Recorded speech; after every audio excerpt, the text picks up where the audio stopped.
Hammond makes us think about what was there, not just last week, not just 10 years ago, but generations ago, before New York.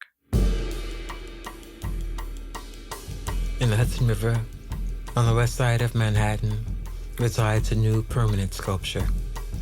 It's called Days End, and it's by the artist David Hammonds. Days End is a nod to another sculpture by the same name that was on this very same spot 45 years earlier. He's creating something that nobody would think, David Hammonds would create.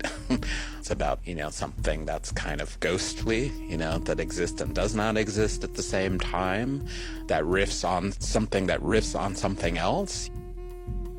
Welcome to Artists Among Us, a podcast from the Whitney Museum of American Art that reimagines American art and history. I'm Carrie Weems, and in this season, we'll be looking at the history of this ever-changing location inspired by Days End. We'll look at the indigenous people that lived here.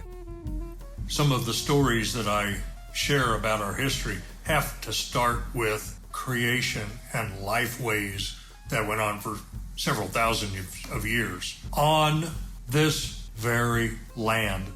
To the people who worked here later.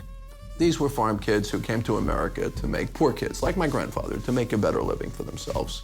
They weren't coming to New York to be meat packers, to be butchers. To the underground communities that made it their home. If you come from a place where your sexuality doesn't exist, if you come from a place where your sexuality is considered abnormal and evil, you come here and you find out it's perfectly normal. It's ordinary. Please join us as we explore this fascinating and complex view of the city as it's framed by Days End. I think the sculpture offers this opportunity to capture the imagination and to kind of burn its way into the brain, like those other things that are gone. Artists Among Us drops in the spring.